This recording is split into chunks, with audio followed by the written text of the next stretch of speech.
What is going on, guys? Welcome back to the channel. Today we are joined with the one and only OG. You got another episode of 𝐒𝐿𝐀𝐋𝐒 podcasting. It's a great time. Flex, thank you for coming on, man. A lot of respect for you. Appreciate what you're doing for the Sun Space. And how we doing, man? How we doing? Good, nephew. I'm good, man. I love you, my bro. I appreciate you. I'm seeing you grinding. I'm proud of you, man. You killing it. Long overdue, man. Yeah, for sure. You blew my mind. You blew my mind with that text earlier. With the last time we talked. That's crazy, isn't it? It's crazy to think that the last time we did a show together, the KD deal wasn't done. The draft wasn't here. We didn't have any of this stuff to talk about. So we got a lot of 100%. catching up to do, man. Yeah, I think the last time we recorded, I think it was June 14th. So it was literally like a week and some change before the NBA draft because we were talking about prospects and stuff. And I don't even know if we mentioned a couple, I don't know if we mentioned 𝐒𝐿𝐻 or any of those dudes in that podcast either, which is absolutely crazy. So just I kind of skimmed through it, and then just kind of looking back on that, and then now it's wild, man. And just we're 7 games to the season. But how are you feeling so far about this team? I feel really good, man. I do. I think there's a lot of overreaction, and I'm gonna say I've been doing the rounds today. Mm-hmm. But I'll piggyback off of something I said today for clarity. We've been a championship or bust team for the last 3 to 5 years, right? Yeah. It's championship or bust. And we're not there no more. This is not championship or bust. This is roll up your sleeves, grind, get busy, work for everything. Every win matters. Every loss you take, you try to learn from it. Yep. And you try to grow, and that's where we are. And I think there's a part of the fan base that's still living in the championship or bust mentality. Mm-hmm. They haven't transitioned over to what we used to be, which was, and I said this earlier too, and I'll say it here.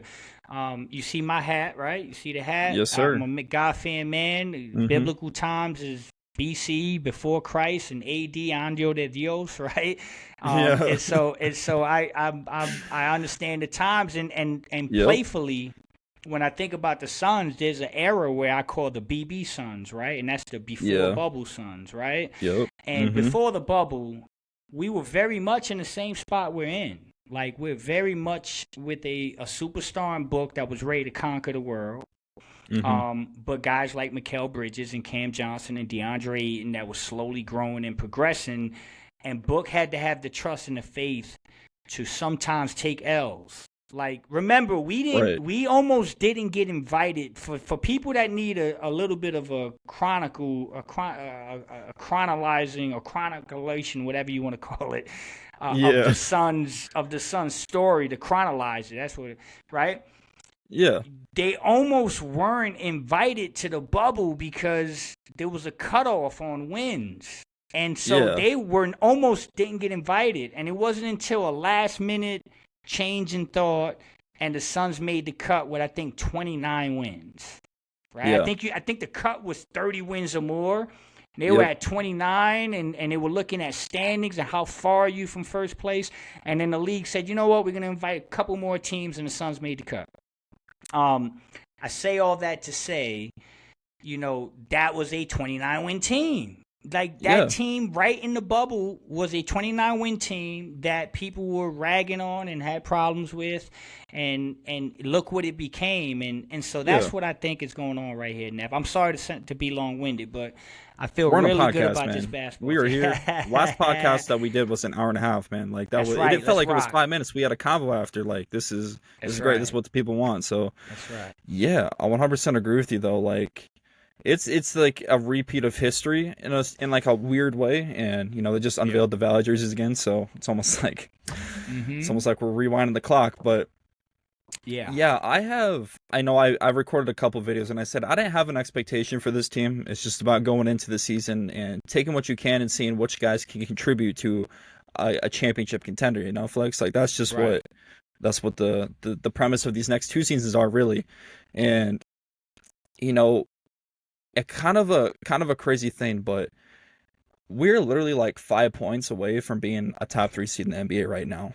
That's the difference between, and you could say that for a lot of teams, between freaking 3rd and 11 in the seeding wise, but this Suns team could be top 3 in the West right now. And honestly, we're 7 games, so this is only like a sample size. We haven't even seen this team at full strength, but it's a crazy thought to think about. And I got a lot of feedback about saying that the Utah game and the Memphis game were like must-win type games in a way. Okay. And, games that you had to take away from, because obviously, we lost. I knew we were going to lose against the Clippers, against the Nuggets. Yeah, me too. Yeah. But I said that you have to go into Utah and you have to end this road trip 2-2. That was something you have to even out the score. And Book said it too. So for all the people that right, made me sound like I was dumb for saying it. There you go.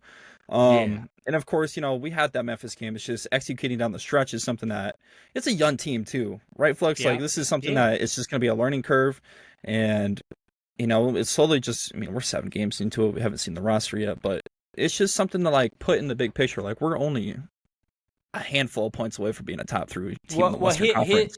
I'll give you one better, Neff, because I've heard that. I've heard what you said. Yeah. And I'm gonna take it one step further. Damn the 5 points. Damn the 5 points. Yeah. We're 2 bounces away from being 5-2. Like literally 2 bounces. Like so when you look at that Utah game, at one point you're up 1 and all you need is a rebound. Yep. All you need is a rebound. One Facts. bounce, 1 rebound, you got that game. And it's the same thing in the Memphis game. You're 1 rebound, 1 bounce away from winning that game. So forget the 5 points. 2 bounces away from being 5-2 and being a top 3 team in the West. Yeah. Not to mention you're missing 40% of your starting lineup. Right. And I'll give you something else that's gonna blow people's mind. This is why I'm telling people they gotta chill a little bit. You're playing with absolutely nothing from the KD trade. Right. Like, facts. Like that's a you good know way what to, I'm that's a great way to saying? put it. Like you made the KD trade and you got Jalen and Dylan and they're not playing. So somehow you're 3-4. You're 2 bounces away from being 5-2, and you haven't played with anything from the KD trade in essence together. Yep. Like, so you gotta feel good about that. You gotta feel like, man, we're pretty damn close. But there's a blessing behind that, Neff. And I'm glad, like you said, we got some time to talk. We're gonna chop it up. We're gonna take a deep dive. But I tell people, I'm a positive guy, man. That's the one thing that, some people they don't like it, but it's who I am, brother. Yeah, you gonna hate it, you gonna love it, but I'm not gonna change it. I am who I am. Right. I'm always gonna be positive. I'm always gonna look at the glass half full. And here's the blessing in disguise. Anytime I see something bad happen, whether it's basketball, whether it's life, whether it's family, I'm always looking at the silver lining. I'm always looking at like what's going on here. What's the bigger message? The bigger message is the blessing in disguise is we've now had 7 games and we've pressed guys into playing bigger roles. We pressed guys into playing more minutes. We press guys into being a bigger focal point, right? You got the Colin Gillespie's. You got 2 guys in Royce O'Neal and Grayson Allen who are not starters that are playing starter minutes and are both like damn top 5 and 3s in the NBA. Yeah, right? Royce has been killing it. Killing it, man. So the blessing is that you're giving these guys an opportunity to get in the groove, get consistent, get going, get their rhythm. And then when these 2 guys come back, those guys are playing some of the best basketball they played in years. And so there is a world where we look back and we say, man, having Dylan and Jalen out early wasn't the worst thing, man. This may work out. So a lot of positivity, and we got a lot to talk about. We'll go, like I said, we'll go a deep dive into this, but there's a lot of narratives out there that I think I need to get off my chest and we need to clear up, man, because I got a lot I want to get off my chest too. And you know what? We'll get into one thing right now. Let's go, baby. Let's go. So, someone in the space made a comment about Devin Booker and about how he has to actually show that he needs to rep the number 1 and be that guy. I'm not gonna say names because everybody that's watching this already knows who it is. But Okay. yeah, Flex, isn't that crazy that we're 7 games into the season and we're coming up with scenarios that like, man, Book can't do it. And I'm gonna be honest here, I was a little critical of Book, but Yeah. I said Book usually gets off to a slow start at the start of the season, and once again, we only have 5 players returning from last season.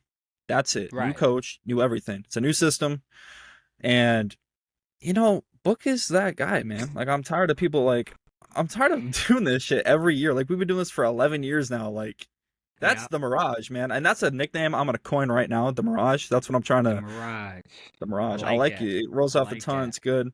But yeah, Flex, I just want to hear your thoughts because I already said it in a past YouTube video. Man. What are your thoughts? Man, your nephew, if you want me to get into this, I'm gonna get into it because this is part of why I wanted to do this today. Let's do it. Let's do it. Let's do it. Chapter 1, Devin Booker. Let's get to it. All right, first things first. First things first, okay? We're 7 games into the season. Yep. He was 2 points away from having his 6th 30-point game this year. Last night. Okay? So 7 games into the season, and he was 2 points away in a game that they were up 31, and they took him out early. He was 2 points away from his 6th 30-point game. He's averaging 30 points, 7 assists, and 4 boards for the season. Now, I don't know what fucking world people are living in, dog. And I'm a hooper, bro. I play basketball. I coach basketball. I was an athletic director for a program. I trained guys that went pro. What world is 37-4 not a absolute megastar? Like, what are we talking about? It's the worst, Flex. It's terrible. Bro? We can't have that here. Nephew, what are we talking about, man? Like, so that's the first thing. That's the first thing. Yeah. It's it's gotten to a point where it's like the expectation is Book got to average 50 and the Suns got to go 82-0 for people to be happy. And that's just Flex? It's not enough. That still won't be enough for the people. Still won't be enough because if he don't win the championship, if he drops 50 a game and we go 82-0 and we lose in Game 7 of the finals, people are going to say, yeah, that guy's not good enough, right? Someone tweeted the other day, I'm not going to say any names. I don't want to give any shine to people that are negative on that platform. Yep. But someone tweeted and said, the problem is, Flex, he can't be the best player on the best team. How's that possible? And I'm sitting here and I'm like, hey, my man, like, he was the best player on a team that was up 2-0 in the finals, 2 games away from a championship. He lost Dario Saric to a torn ACL. Yep. Chris Paul, in that series, Chris Paul was dealing with a torn ligament in his wrist. Yep. And people don't know. Some people know this now, but I was in the arena that night, and I knew a lot sooner than most. I remember getting on the airplane and having a pit in my stomach. I had flew to Phoenix for Game 2. I was in the arena, and then I had to fly back to Jersey, and I knew something that not too many people knew. And I knew that at the end of the game in the fourth quarter, Book pulled the hammy. So I know I'm on the plane. I'm up 2-0. I can't say anything, but I know that he pulled a hammy. And I'm sitting here and I'm like, okay, we're up 2-0. But, man, this guy's got to fight through a hammy thing. And if you go back and look at that series, he had 14 points in Game 3. Yeah. And it was because he was playing with a hurt hammy, right? But I say all that to say I don't know how you can think that guy. And then he followed it up the following year with 64 wins, a franchise record. I was going to say, he was the best player on the best team. Correct. So. for 2 years. For 2 years. Because I still, what are we talking about? So the Book thing is crazy to me, but forget the negativity. I'll tell you what I'm seeing.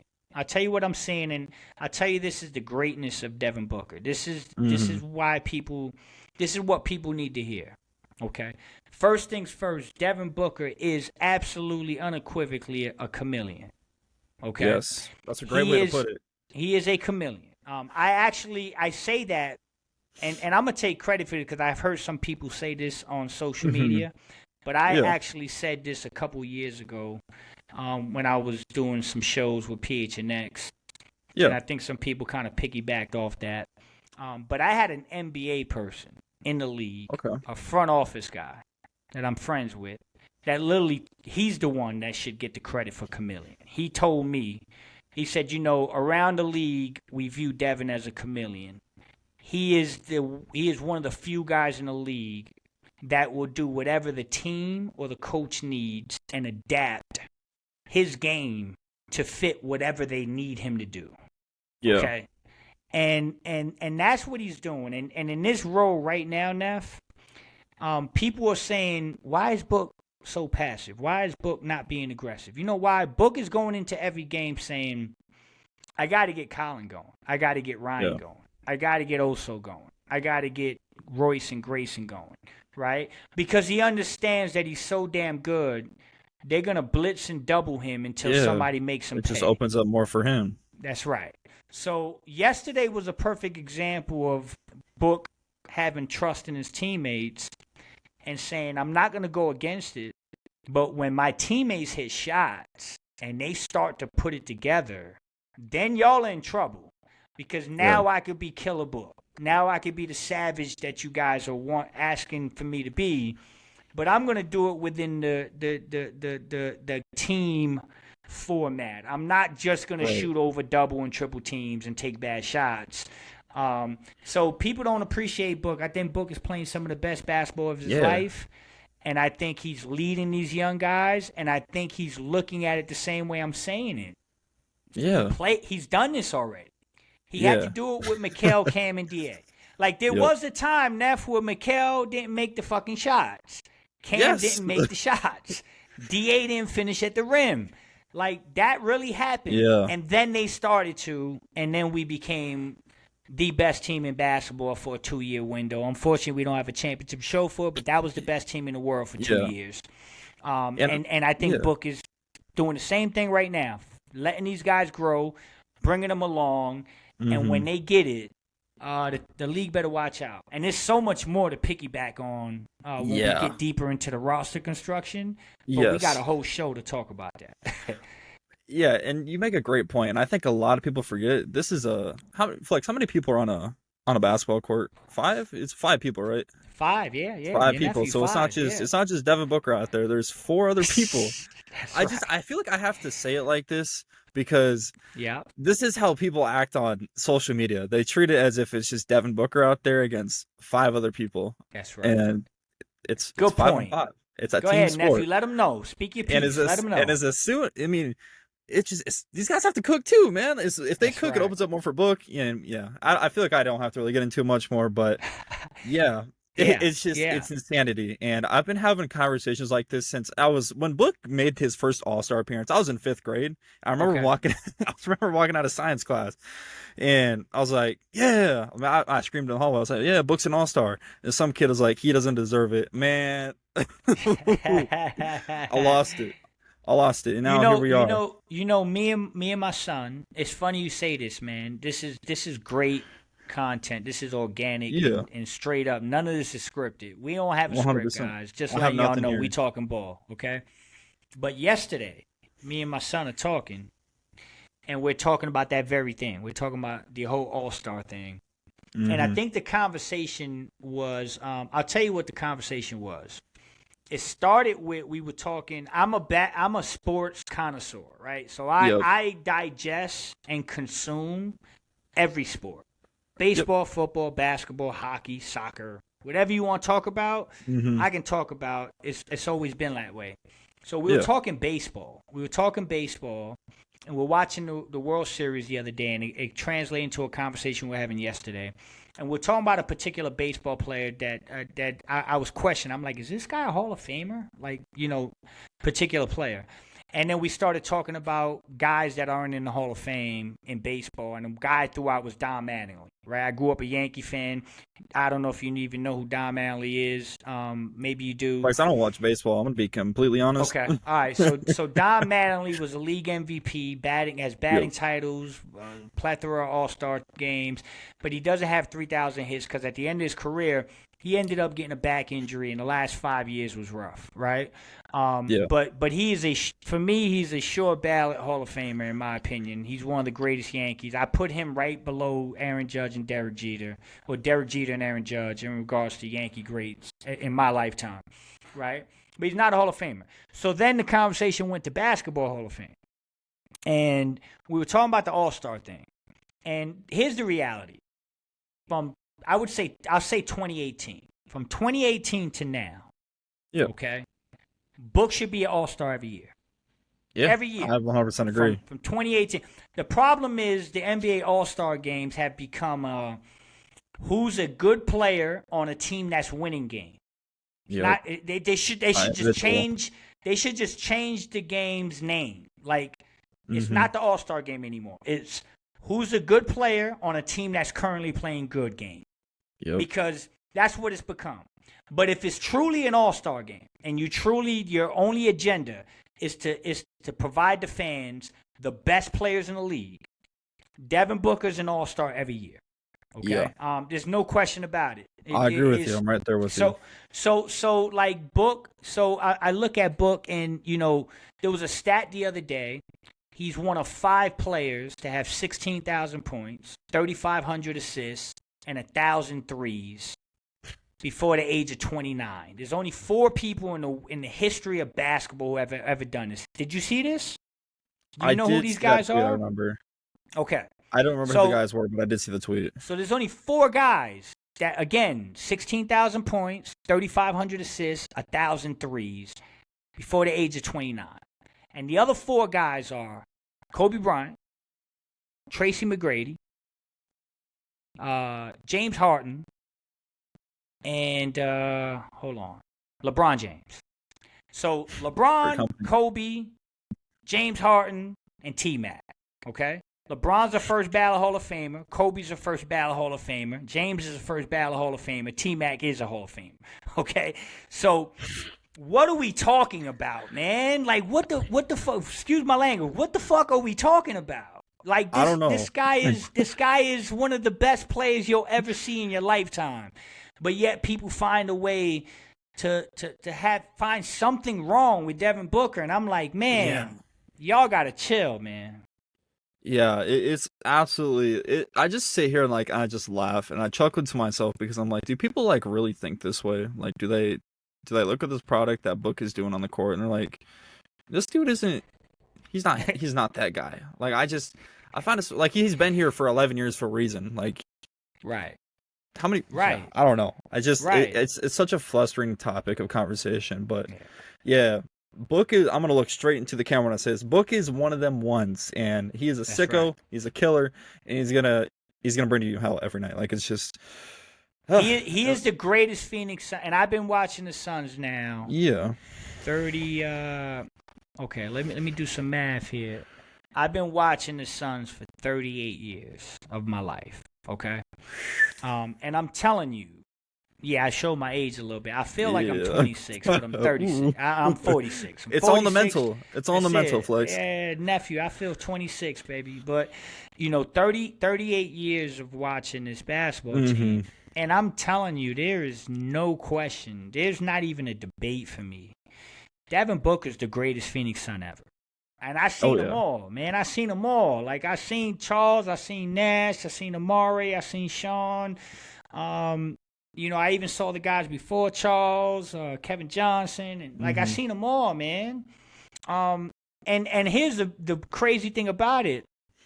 If you ask all those people, the actual people will say that. Like, they'll tell you. Devin's the best Sun ever. Yeah. He's going to go down as the greatest Phoenix Sun ever. And I think people just need to appreciate him more than they do. But there's going to be a window here. There's another 3 to 5 year window, and we'll talk about this on the pod. I want to do a deep dive into why I say a 3 or 5 year window.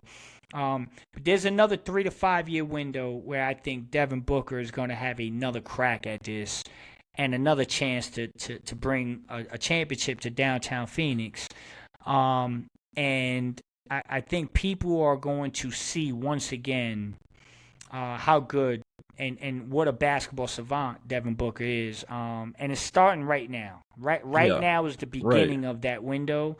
And you'll see it, and they'll be eating crow because there'll be a statue downtown Phoenix of Devin Booker. Oh yeah, and you know what? Let's not even mess around. Let's just get straight into it. Let's get into this 3 to 5 year window. Okay. The Suns have completely changed the whole. They've kind of almost went back to the old format of the team that they had in 2021, getting some young athletic wing defenders, and that's what OKC did, and that's what they crafted and perfected so well. Yeah. And yeah, I mean, you got Rasheer Fleming in the draft this year, a guy that I want to see more minutes from him personally. Flex, I want to see. I know we're 7 games to the season, but I want to see him in some minutes where he can actually contribute, not no garbage time stuff. Me personally, I mean, I like Nigel Hayes. Shout out, I like his story, underrated guy. Yeah. I think he needs some minutes over him. Isaiah Livers, once again, shout out, getting a contract, 2-way contract. I mean, I feel like Rasheer deserves to play over him as well. But yeah. What are your thoughts on like what is the next step for these next couple seasons into building that contender that you've been talking about? So first and foremost, I like this team a lot, right? I think you have the foundational piece in Devin Booker. We know that, right? Yep. I think I'm gonna throw 4 or 5 guys at you at a time, right? Okay. But right now, I'm gonna tell you 𝐒𝐒𝐈𝐀𝐆𝐒, Ryan Dunn, Colin Gillespie. Okay? Those are 3 fundamental pieces of this plan, right? Oso's in year 2, Ryan's in year 2, Colin is year 2 with the Suns. Yep.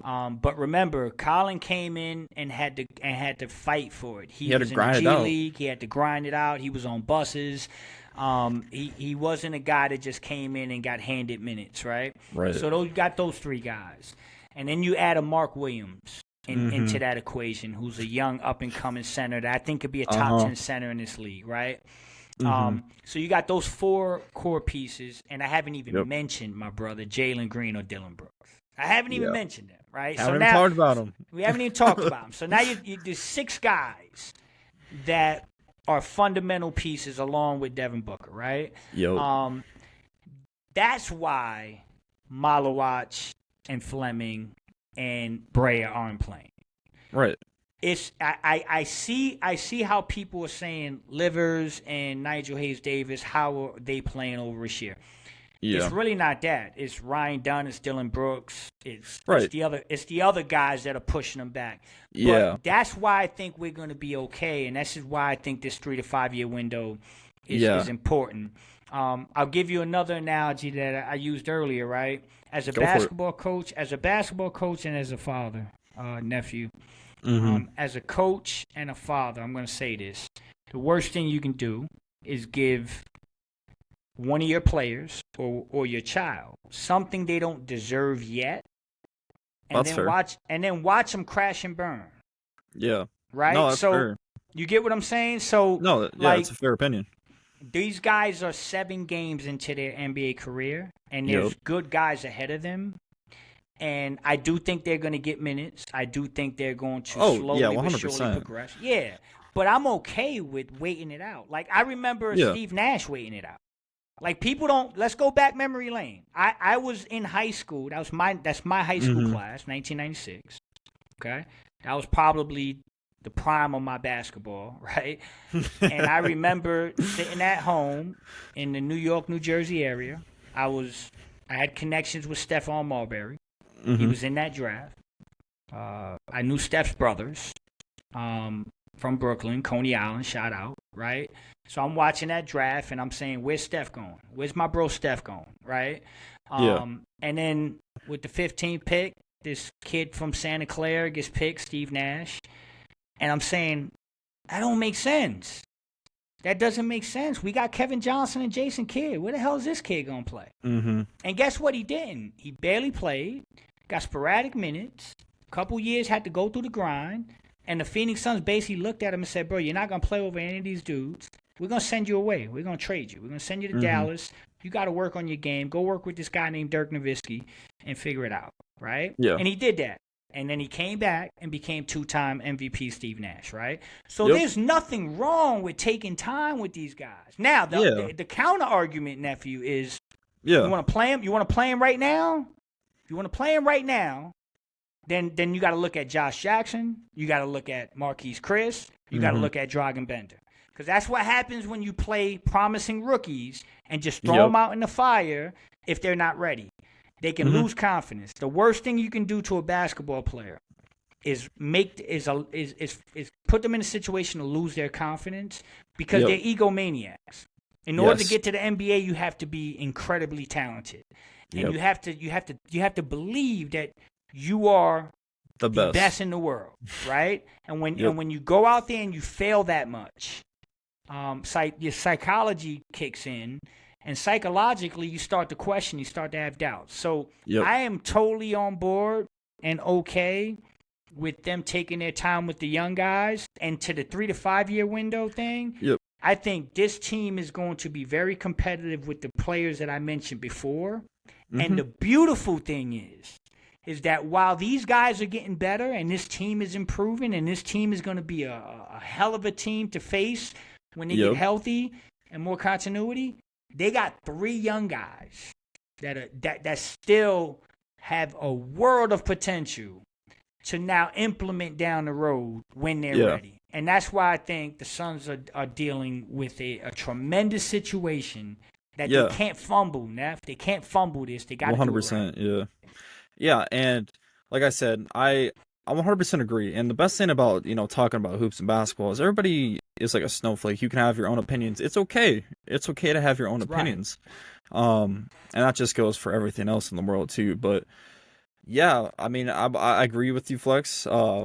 I think it just would have been cool to see them. Maybe I'm just eager. I'm just excited for basketball to be back. I'm excited to see what these guys can do. I'm definitely going to go check out Kobe down in the G League once he is officially down there and play with them. But yeah, I like what Rasheer is going to bring. Come on, Maluwak. I've said this on a couple of videos. I think it's going to be like a Joel Embiid type situation with him. I think it's going to take a couple years for him to. Yeah. He's only been playing basketball for 5 to 6 years now, since he was 13. 14 years old, he started playing basketball. Like, come on, man. Like, what? Hey, Neff, I got an off the topic question. Are you in the Valley now? You moved here? I'm not yet. Not yet. Okay. I'm gonna be visiting in February though. So. All right. So you gotta let me know. So I'll let you know for sure. Catch up. But to your point, like Maluwak is so young. I spoke to a trainer. That trains pros in the summer, and he trained with Maluwak in LA. And he literally told me, he was like, man, this guy is like giving me Embiid vibes at 18. And this guy I'm telling you about actually worked with Joel. Yeah. So this isn't some guy just throwing something at the wall. This is a guy that has been around the block a couple times. Yeah. And he told me early, right? He told me right after we drafted him, he said, man, listen, I worked with him, and this kid's got Joel Embiid vibes. And again, back down memory lane. For people that want to be very quick to just jump on Twitter and just throw something out there without doing their homework and without, Twitter warriors, right? Go back and look. It took Joel 3 years. Go back and look at Giannis. Like, it took Giannis a couple years. Giannis just didn't roll out of bed and become a star. Like, Giannis struggled his first couple years in Milwaukee, right? We've seen it time and time again with some of these guys. So I think people really need to chill out. I think Maluwak has star potential. Yeah. I think Rasheer Fleming is gonna be a Herb Jones type guy when it all. That's a great comparison. I really do. And again, I'll say it again, Neff, and you know this. I'm a New York, New Jersey guy. I grew up playing. That's right, the concrete jungle. I grew up playing in northern Jersey. I played ball in South Jersey, right? People don't know this, but look up a little town called Camden, New Jersey, right? That's where Rasheer Fleming is from, okay? Now, what people don't know is Camden, New Jersey, pound for pound, might be the most dangerous place to live in the world. Yeah. Straight up. Don't take my word for it. Just type up Camden, New Jersey. How dangerous is Camden, New Jersey? Okay?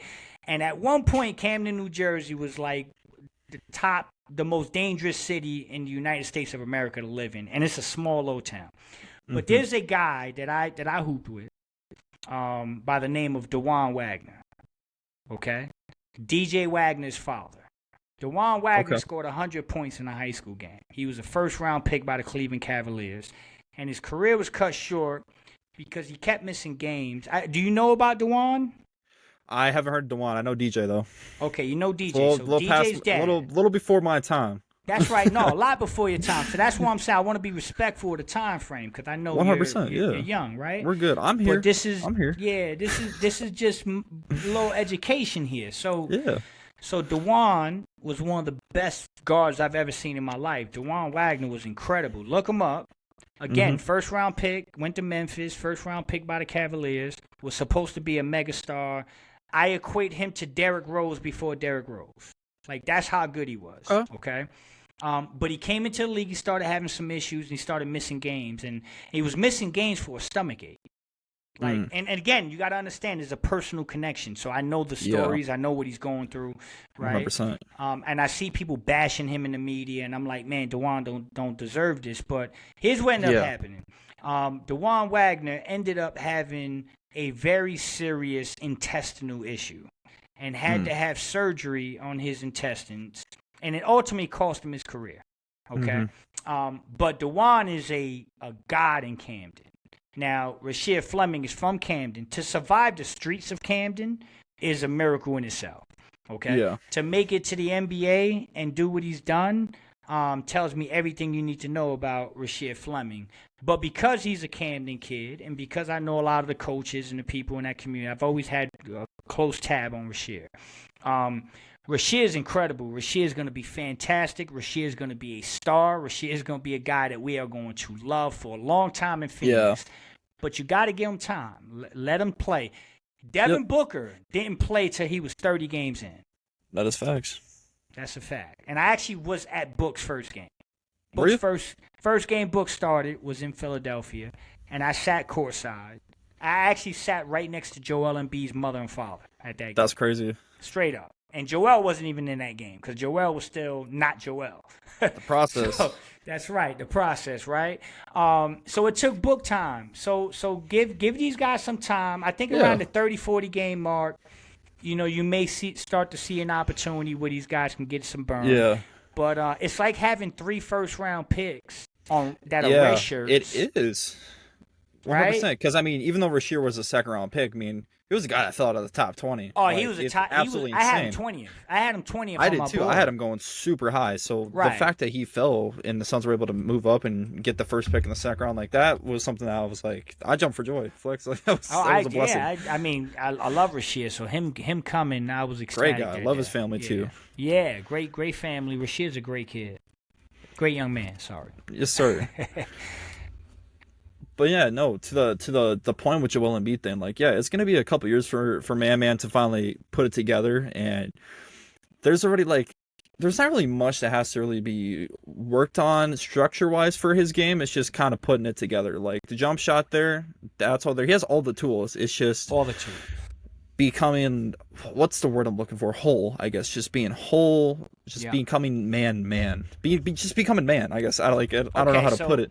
No, you're touching on something. You nailing it, nephew. Here's what man needs. And I said this day one. He's got all the tools, got all the attributes to be great.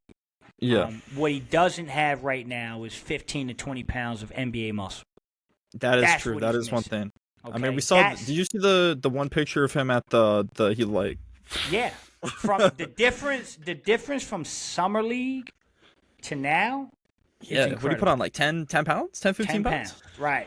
So we still got to work, though, right? Yeah. There's another 10 to 15 pounds he's got to put on. Yes. So once he chisels that body up, like go back and look at the rookie year picture of Jalen Green.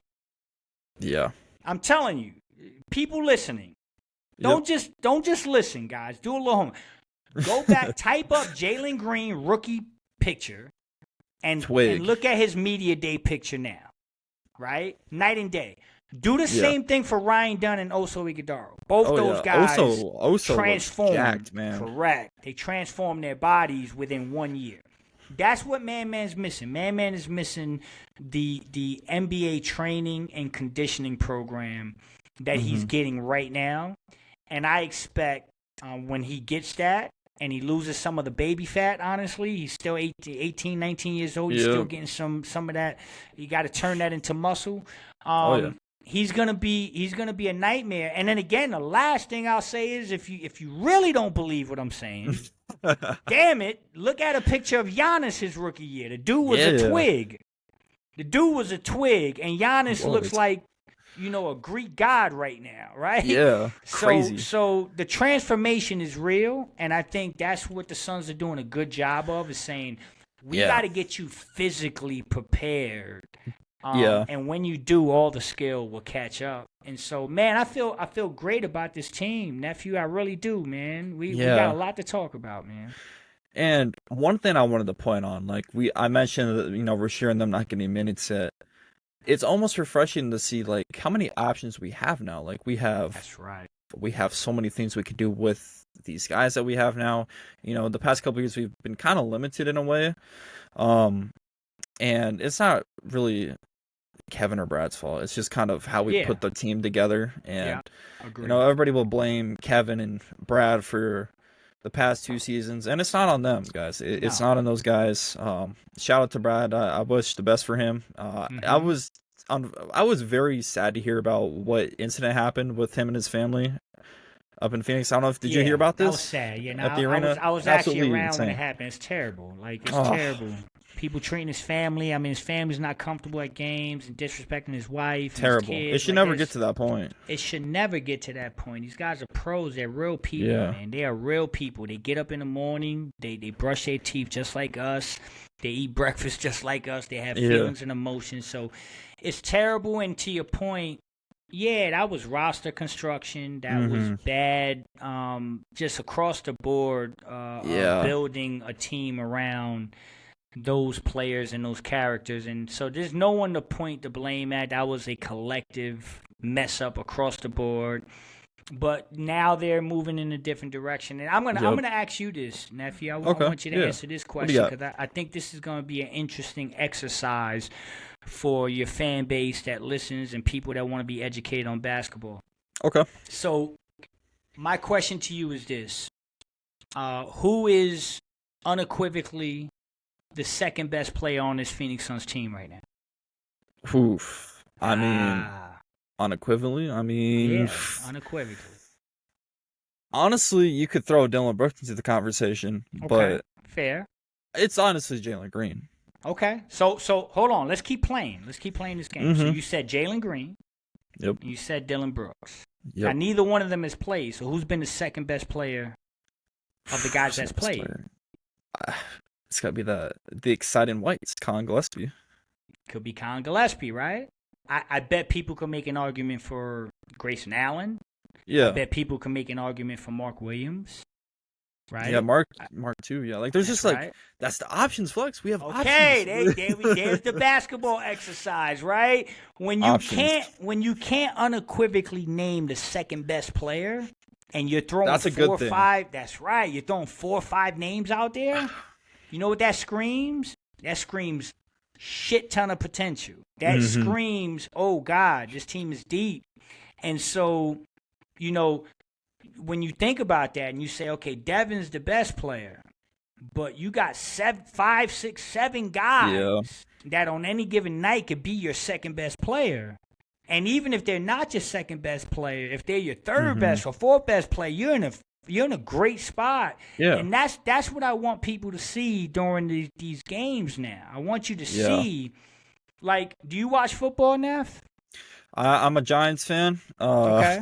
So I told you, one of my best friends is David Tyree, Super Bowl. Yeah, I think we did talk about this before. Now that I think about it, That's right. So I talk about football a lot with basketball analogies because I know a lot of football players, and I'll say this to your point, right? So you got a lot of options on the Phoenix Suns that can be very good, could be your second best players and all that stuff, right? When you think about good teams, like, in football, there's 11 dudes, man. Yep. Like you can watch a football game, and you can watch Tom Brady throw the touchdown to Randy Moss, right? And to the casual person, it's like Tom Brady's pretty good, Randy Moss is great. That's cool. That's why that touchdown happened. Throwing it back to 09. It's not, right? It's the left tackle blocking the edge. It's the running back picking up the linebacker. You know what I'm saying? It's the center being on the right cadence with the quarterback on the snap count.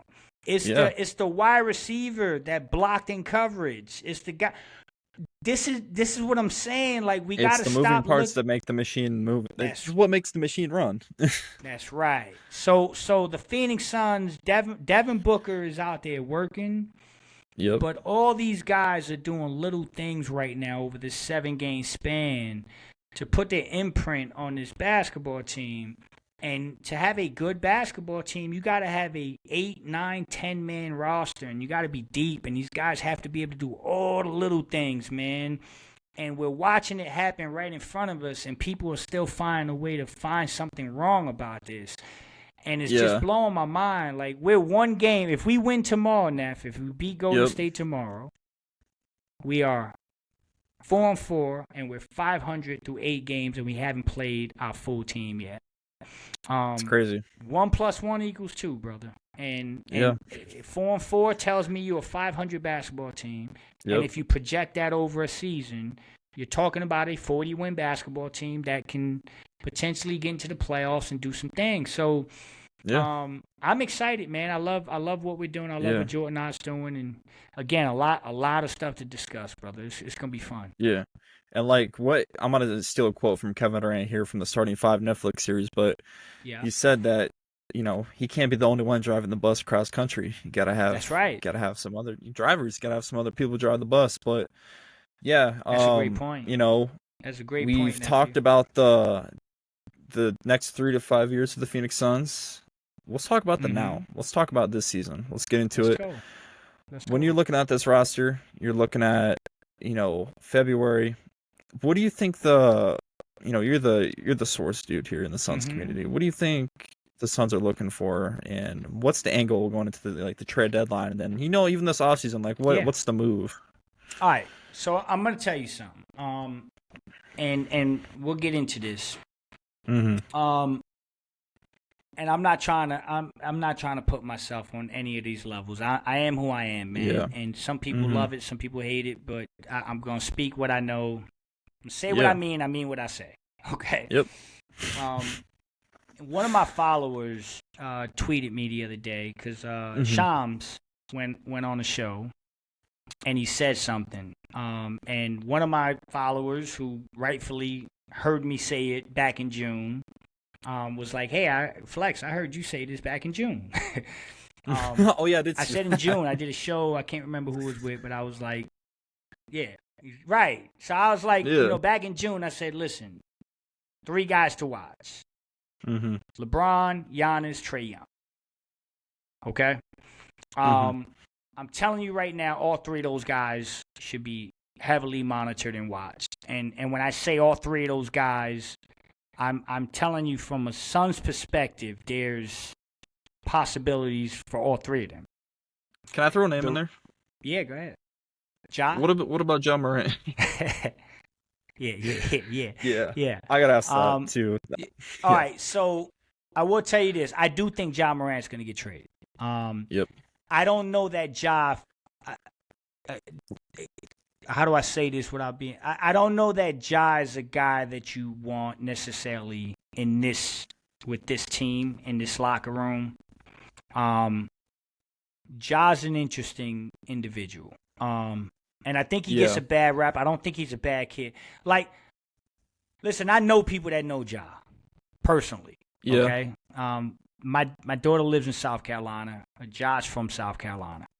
And I know people that have known Ja since he was a kid. This persona that Ja's, this thug life, running around, that is a persona. Like, he's really not that. He just really isn't, right? So he gets a bad rap, but he doesn't do himself any favors. I think he's a guy that could get traded this deadline. I think there's a lot of issues going on in that locker room. If you remember, go back to June. Let's go back to June again. There was a tweet that I sent out, and I said, "Watch Memphis." Do you remember that? Yeah, I do remember it now. Yeah, I said, "Watch Memphis." I'm hearing from a lot of people I trust within those buildings that are telling me Memphis is making a lot of phone calls. I can tell you for a fact, and I said that, and a couple days later, they end up trading Desmond Bane. Okay? Yeah. They were shopping Bane. They were taking calls on Ja. And they were taking calls on Jaren Jackson. Okay? All three of those guys were being discussed. And that's why I said watch Memphis. So this Ja Morant thing is a boiling point that I think has been going on for a while. Behind the scenes, people know. Like, I'll give you another example of how the sports world works. And this may be this may open some people's eyes. Yeah. Okay? The Dallas Cowboys made a trade today that hasn't been announced. It's going to get announced tomorrow. It's done already. No one knows what it is, but it's done. Yeah. You're going to find out tomorrow morning, right? But it is done. Basketball is the same business, bro. Like, there are deals that are done. There are deals that are already discussed. Agents know about it. Players know about it. The teams know about it. The world just doesn't know. And so I'm saying that to say there's some interesting things going around with the Ja Morant stuff, but more interestingly, the guy I think you really need to pay attention to, and I tweeted this in June, the guy you really need to pay attention to is Trae Young. Okay? That's the guy. Put your time, energy, and attention on Trae Young.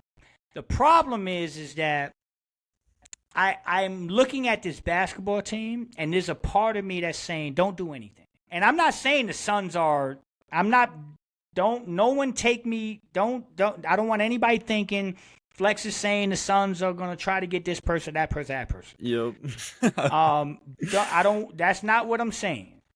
NBA teams talk. Their jobs are to talk. Their jobs, like Brian Gregory's job is to call every GM, get a gauge of every player, and have conversations every damn day if possible, just to know what the possibilities are if you were to get down that road. So there are conversations that happen with these guys every day. And Trae Young is an interesting guy. I said it. I tweeted it out before the draft. I said, pay attention to Trae Young. There's some interesting things happening behind the scenes. And we see Trae didn't sign the extension. We see Trae's going to be a free agent this summer. He can opt out of his contract and be an unrestricted free agent. Atlanta is not going to let him leave for nothing. The fact that they didn't sign a contract, the writing is on the wall. He probably won't be an Atlanta Hawk. He just sprained his MCL, so he'll be out for 4 to 6 weeks. So before you know it, this trade deadline will be up upon us. Atlanta's probably going to struggle tremendously without Trae Young. So the writing is on the wall, and all the stars are aligning for a potential Trae Young deal come the deadline. And I will tell you that that is the one guy that I think is of interest if the Suns decide, hey, there's an opportunity to strike. That's the guy. So be mindful. And I'm going to make another prediction. I do not think LeBron James is going to end the year in LA. I think LeBron James is going to get traded. You think so? I think so. Okay. I think LeBron James will be traded at the deadline. And there'll be I promise you, nephew, right now, because we're 7 games into the season. I don't want to go too far down that rabbit hole, right? But there's going to be a time and place, and I promise you I'm going to get back on this show. Yeah, we'll definitely have to catch up during the deadline and talk about this, of course. Of course. We're going to have a deep dive about Giannis, LeBron, and Trae. Because there are situations that point back to the Phoenix Suns, all 3 of them, behind the scenes. But again, I'm not saying the Suns are doing anything. I'm saying I know stuff. I have conversations with people. And all three of those guys, I think, could be traded at the deadline. And I think there's a world where the Suns could be in some conversations with any one of those three guys at some point if the opportunity's right. Mm-hmm. But if this team is clicking and rocking and rolling and everything's going great, no need to break it up. No need to mess with it. Right? No need to mess with it. You just let it be, man. So that's kind of where we are, and that's where I'm leaning. I want this team to stay together. I want the 3 to 5 year window to stay together, and I think if you make a trade, you cut that window. Now you're going back into boom or bust area. Because when you make a trade that big, you got to give up pieces, and if it doesn't work out, you're back to square one again. And I think the Suns have learned their lesson from the Kevin Durant, Brad Beal, Chris Paul, all that stuff. So, but something to keep in the back of your mind, brother. Just remember, I said, just keep the radar and antennas up for Trae Young. Now, I'm gonna throw a guy at you that I kind of heard in kind of the Suns window here. Not someone that's as great a stature of those guys, but someone that is contributing to a good team out west right now. Jonathan Kuminga. I know you're talking about. Yeah, John. Yeah. So Jonathan Kuminga was a guy that was very much of interest this summer. We know that. I can confirm that 100%. Jonathan Kuminga was a guy that they were looking at. Kuminga was a guy that would have got a massive contract from the Suns. Matter of fact, I'll go on record and say the biggest contract he could have got was from the Suns. So there is interest from both sides, and he's a guy that at the deadline again could be shopped. But now that I'm seeing what this team is becoming, I'm a little bit less intrigued with Kuminga, honestly, because I think there's a world where we can have Jonathan Kuminga type players already on the roster. They just haven't gotten to that level yet, right? Yeah. And so, like, a guy like Rasheed Fleming, I think could evolve into that, right? So do you trade the young Rasheed Fleming for the established Jonathan? Right. You know what I'm saying? Yeah. So it's one of those things. I'll tell you another guy that we just got a good look at. To keep an eye on.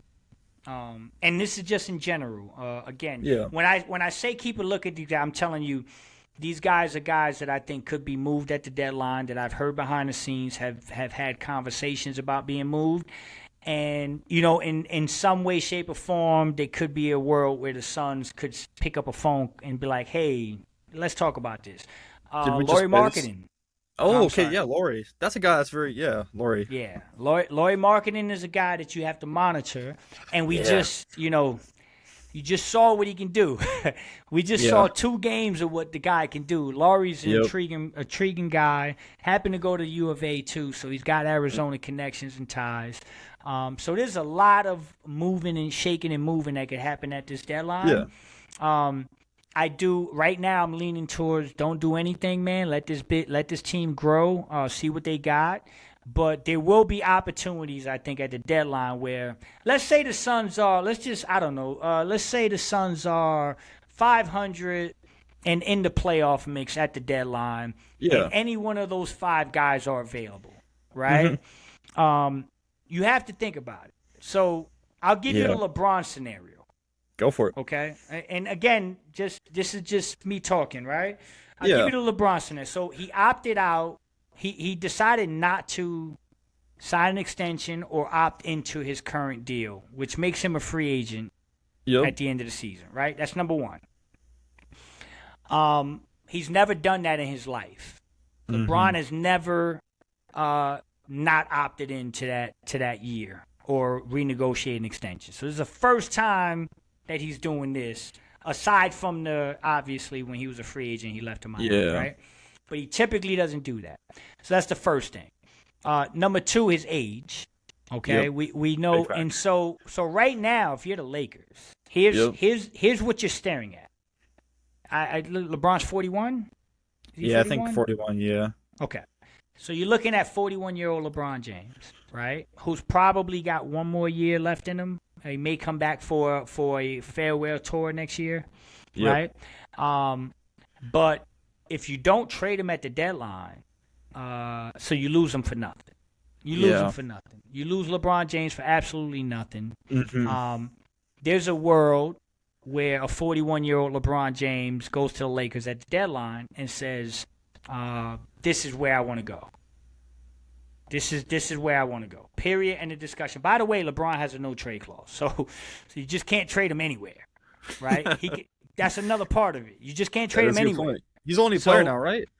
Only player, I believe, with the trade clause. No trade. There used to be two, but yeah, Brad, that's all done with. So think about the Laker perspective. You got a guy like Luka that's averaging 158 points a game right now. Yep. You know what I mean? They're moving in a different direction. Yeah. They know they can lose LeBron for nothing. And there's a world where they could say, "Yeah, I'll take a couple of those pieces to match salary." And LeBron can go fit in somewhere. If I'm a team, I'm going to remain nameless, but if I'm a particular team and I'm saying I'm close, I don't have to give up much, and I can get LeBron for the end of run, maybe a playoff run, and then I free up potentially $55 million in cap space. Yeah. Interesting, right? Interesting. So this is what I'm saying. Like, there's a lot to this. There's a lot that goes on behind the scenes. I think it's going to be a crazy deadline. Same thing with Trey. Giannis is playing incredible, but I think the writing is on the wall. I think at some point Giannis will move. Utah at some point is going to cash in on Lauri Markkanen chips because that's where they're going. And then the Ja Morant thing in Memphis is getting real explosive. So a lot of things to consider, but ultimately I'm gonna end that conversation with I like where the Phoenix Suns are. I like what they're doing, and I'm not breaking this team up unless I'm getting a guy that fits Devin Booker's timeline. 100%. You know what I'm saying? Yeah. All right, so now just kind of getting to the season here. Like we said about earlier, we haven't seen Jalen Green yet. Only seen a sample size of Dylan Brooks. Have you heard anything about when Jalen Green's officially going to make his debut? Yeah, actually. So, without saying too much, I thought Jalen probably should have been back this week. Yeah. My understanding is, somewhere around the Memphis game, he had a little workout. And these are the best athletes in the world, man. This guy knows his body. He's a freak, first tier athlete. So you want everything to be perfect. Right. And so I my understanding from people I've spoken to, right around that Memphis game, there was a practice, and I'm not gonna say it was a setback, but they know their bodies, and so he just wanted to double check some things. My understanding is everything came out clean and checked out. He had a very good 5-on-5 workout, I believe Saturday. Saturday he had a very good 5-on-5 workout, so he's very close. But again, this is an explosive guy. This is a quick twitch, explosive athlete. That's major part of his game. Correct. So you just want to be very careful, but I believe he's very close. I think there is a chance that he could play Thursday at home against the Clippers. He's already ruled out for tomorrow, but he's pretty close. And I think the guy that I'm a little bit more not worried, but the guy that I'm monitoring a little bit more closely is Dylan. He's got the core muscle strain. Yeah, and those things can get tricky, man. So I think there's a world where Jalen obviously comes back before Dylan at this point. He'd still be another 3-4 games away from seeing Dylan get back on the court. Those are typically like 2-3 weeks. For those core muscles. But my understanding is Jalen had a great workout on Saturday. It's looking good. I know that the Suns did some tests. They did another MRI and another scan on the hamstring, and they didn't see any setbacks or anything to worry about. And so just being extra cautious and just making sure he's ready, because those hammies, if he would have pulled that again or hurt that again, now you're talking about potentially months out. Yeah. And so you sacrifice a couple more games to make sure he's right. But I'm not worried or concerned. He should be ready to go. Now, when Jalen comes back, obviously, how do you kind of see him fit into this offense and into this team? Because I think it's going to be very interesting to see how Jalen plays alongside Book and obviously a lot of these guys. And of course, he has a gravity of his own too. Like people forget he was the #1 guy in Houston. That's right. And now he's over here in Phoenix. And there's a lot to be excited with Jalen Green too. And one thing that hasn't really been talked about, Flex, is Jalen is going to be learning from one of the best 2 guards to ever touch the basketball. And that's the same for Kobe Bryant, too. I'm going to throw him into that conversation, too. Like, this is a prime opportunity for those guys to get some knowledge and work on their game with this guy and be in the gym, traveling. Yeah. Like, it's going to be awesome. Like, this is going to be huge for Jalen Green. Not just for this team, but for his own future developments as well. Yeah, how are you feeling about Jalen and how he's gonna fit into this team here? I think he's gonna be fantastic, man. The analogy I keep using is, the second leading scorer on the Phoenix Suns right now is Dillon Brooks. Yep. Yeah. He's averaging 20 a game. Yeah. Right. And again, I love and love and respect for Dillon. We know he can score. He can do a lot more than what he's done offensively based on the roles that he's played on teams. But Dillon Brooks is a 20-point scorer next to Devin Booker. Just looking at that on the surface, man. Just looking at that on the surface. It's crazy to say, like, honestly. That's right. Looking at that on the surface, if Dillon Brooks can average 20 a game next to Devin Booker, I'm having a hard time feeling like Jalen Green can't average 25, 26 a game next to Devin Booker. I really see it. And I think, like you said, they both have their own gravity. But Devin's got a different type of gravity, and it's gonna be really hard. You're gonna have to really think about doubling, blitzing, crowding, and sending that much attention towards Book when you got a guy that can shoot the 3 ball, he can get into the mid range, and he can absolutely body you at the rim with that athleticism. So I think he's going to fit in like a glove. I really do. I'll tell you something I said the other day. I was talking to a league friend of mine. Okay. And we were talking about backcourts. And I literally told him, I said, this isn't an apples for apples comparison. Yeah. But, I watch a lot of League Pass. I follow every team around the NBA. I record, I typically, if the Suns are playing 5 teams coming up, I usually record all the games for the 5 teams that are coming up so that I can watch their games before we play them. It's part of my homework. It's part of the way I watch and digest basketball. Basketball sicko. Yeah, no, I mean, and my DVR, it's crazy, man. Like, my DVR sometimes be at, like, 99% full, and I got to delete a whole shit ton of games. But that's part of how I do it. And so, naturally, being an East Coast guy, I like to watch a lot of Sixers games. Okay. And so I look at Tyrese Maxey and what VJ 𝐒𝐿 are doing. Yeah, the generator.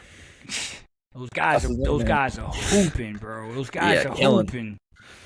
And I said this to my guy the other day. I was like, there's a world where when these guys get some rhythm and some chemistry, we could be looking at Devin Booker and Jalen Green the way we're looking at Tyrese Maxey and 𝐒𝐿 right now. That tandem and the way they just body in the league, right? Yeah.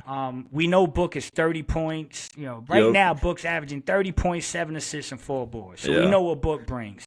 He could be averaging more assists too, honestly. Huh? He could be averaging more assists too, to be completely honest. Oh yeah. I mean, guys make shots. Book could be averaging 30 and 10 right now. No question, right? That's what I'm trying to say. Yeah. So that's crazy in itself. We just talked about how Dillon Brooks is averaging 20 a game next to Book, and he's not even a quote unquote scoring type guy or a secondary scorer. So is there a world where you're looking at Book averaging 30 a game and a guy like Jalen Green averaging 26, and you're getting damn near 60 points from your backcourt? Hell yeah, there's a world where that happens, man. So I telling you, I think Jalen fits like a glove. I'm really excited to see the gravity and how it shifts, and I'm really excited to see Grayson and Royce with the way they're playing now, coming off the bench, getting the green light to shoot. They're gonna stagger minutes, right? You're gonna stagger Book and Jalen so that they can play with some of these guys and have one on the court at all times. So right now, this is what Royce and Grayson are doing. They're playing off book, and they got the ultimate green light. That's not going to change with Jalen. When they're staggered with Jalen, they're going to get the ultimate green light because Jalen's going to get the gravity. So there's a world where you're talking about potentially 55 to 60 points from your starting backcourt, a double-double machine in Mark Williams, Dillon Brooks and Ryan Dunn causing havoc defensively, and two of the best three-point shooters in the world coming off your bench. Yeah. I mean, that's and let me not do my guy dirty. My favorite player this year has been Colin Gillespie. Yeah. Villain Jr. Yeah, little Villain Jr. coming off the bench, playing hard-nosed defense, running the point, getting people involved, shooting the three. I mean, I just named 8 guys right there that are going to play every night. And we haven't talked about some other guys. Like I thought that one of the best players in yesterday's game, that no one is talking about, that I think came in and did a fucking fantastic job, set the tone, and really put the Spurs behind the 8 ball was Nick Richards. I thought Nick was incredible when he came in yesterday. He got Wemby to get some fouls, hit the mid-range jumper, got Wemby with the little floater over the top, grabbed some boards, dunked on a couple dudes, and so the drop-off wasn't big. It was like, okay, Mark's off, now Nick in here banging on people and causing havoc. Yeah. So, yeah, man, a lot to be excited about. Can't wait for these guys to get a full deck, man. I think this team's going to give people a nightmare when they get a full deck, brother. And I think the difference between I hate doing comparisons, but just kind of looking at the past years of the Phoenix Suns and then this year, I think this is, we're not a team that's going to be like, oh, we're gonna beat the hell out of Phoenix tonight. It's going to be Phoenix is going to beat the hell out of us, and we're going to make you work for it. We're going to make you hustle.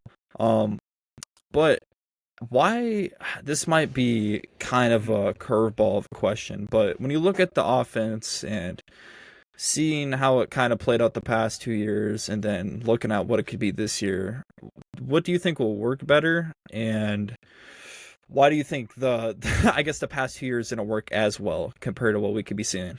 Okay. So, I mean, the last few years didn't work well. One, I don't think the coaching situation was never the right fit, right? I don't think Vogel was the right fit. And we damn sure know Bud wasn't the right fit, right? So we know what was going on there, right? I'm gonna say this, and again, this is something that I've been saying for a very long time, and this is absolutely no shot at anybody, not Chris Paul, not Kevin Durant, not Bradley Beal. Those guys are incredible. They're Hall of Fame. They're incredible guys. The best version of Devin Booker is when he's the guy. Yep. Period. End of discussion. That's the best way to put it.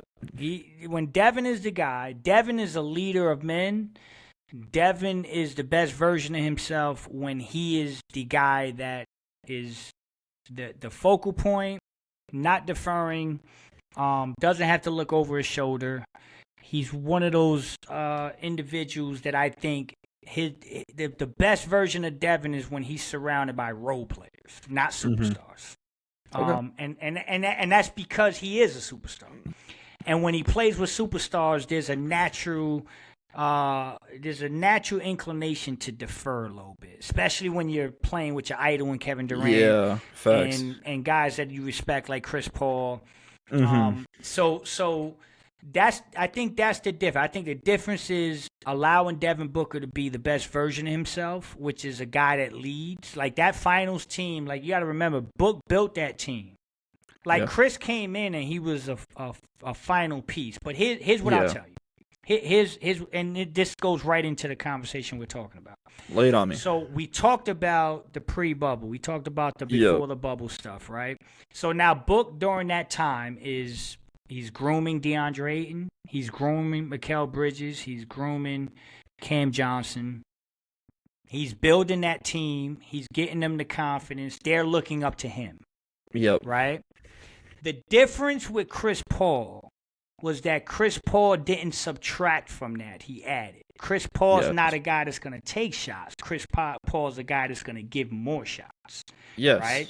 So that's a perfect situation for that team. Fit right in like a chameleon of his own. That's right. Chameleon of his own. That's why him and Book are going to go down as best backcourt in Suns history, right? Together. So Chris was the guy that didn't subtract from the natural progression of those guys. Book is doing the same thing right now. He's doing it all over again. So if they were to bring someone in, the guy they bring in would have to be a guy that would add to the maturation of the team and not be a guy that needs to be get his shots and score 25 and 30. Like, that's not the guy you need. So that's the difference. And then the second thing is, and I'm going to give a shout-out to Matt Ishby. I'm going to give a shout-out to Brian Gregory. I'm going to give a shout-out to Jordan Allen. I think this summer there was a conscious effort between the three of them to sit down and bring in guys that understood that clearly. This is Book's team, okay? That's right, alignment. That's perfect. There you go, my brother. Aligned. Shout out, aligned, right? This is Book's team. Yep. He's the engine. If you're going to come here and play for us, you have to contribute to the engine. You have to be you want to be you want to be the oil, be the oil. You want to be the filter, be the filter. But God damn it, Devin's the engine. Right? And they did a good job of bringing guys in that understand that. And so that's the difference. The difference is better coaching, better alignment, a better, clear understanding of what the team is trying to do and accomplish, and who's driving the car. And that's what we're doing. And I think the days of bringing anyone in that's going to go against that are out the window after this summer. Yeah, I mean, I shout out to Matt Ishby again. I think Matt Ishby did a very good job of. He took a lot of shots and he took a lot of criticism. Took a lot of ownership too for what transpired though. So I have a lot of respect for Matt. A lot of people in the Sun space, they have their sayings about Matt, but Matt's been one of the best owners, I think, in the NBA in the past couple seasons for sure. Like, Matt's been awesome to see what he's changed just internally for the Phoenix Suns. Just through the front office and just as a franchise as a whole, and then obviously, he's learned from his previous doings. And something to piggyback on that, nephew, is if you take a deep dive into the transformation of the Phoenix Mercury. Yeah, that's a great way to put it. Actually, that's the best way. That's good. So, that's good. I'm telling you, like I'm seeing it firsthand. And I'm having the conversations with the right people. And if you look at the transformation of the Phoenix Mercury and where they were and what Matt was able to do with the new GM and the new coach and the new players they brought in, they went from 0 to 100 just like that. They went from a team that was the bottom of the WNBA all the way back up to a couple games away from a championship that quick. Yep. And so there is an alignment there too. Yeah. And I believe that one of the things I beg people to do is do a deep dive on that and see a lot of the similarities and the parallels in that world. Mm-hmm. And it'll give you some confidence and some hope that, there's a plan here. And I think these guys are fully aligned when it comes to how they're running both those organizations. And so we're in a good place. I think the future's bright. I think we got another window for Devin Booker to get a crack at a championship here if we handle it the right way. Yeah, 100%. And, I hate bringing up the past once again, but do you kind of feel like there was some conflict of interest of how we should drive this bus cross country? Oh, yeah. Absolutely. Like, listen, I drove here cross country. I drove to Phoenix. I don't know if I've ever told you this story, but I don't think so. When I moved to Arizona, we got the house in Mesa and everything was set up and we were good to go. I put my wife and my son on a plane with my nephew and all our stuff was shipped and everything was good. Yep. But I had an 18-year-old dog that couldn't get on a plane. That was like my other child. I love him. Rest in peace. He passed away in March. My boy Raj. He's named after Roger Bell. So 18 years old, and no airline would allow me to bring him on the plane. He was slightly too big to come on the plane with me, just like by an inch, bro. It was so crazy. Dang, that's crazy. It was that much that every airline was like, no, he just doesn't fit. Wow. The bag is too. There's a rule. I don't know if people know this, and I'm sorry if I'm getting off topic. Go for it, man. So when you have a little dog and you want to take him on a plane, there's a standard bag that you could put him in, and you could put him under your by your feet. Okay.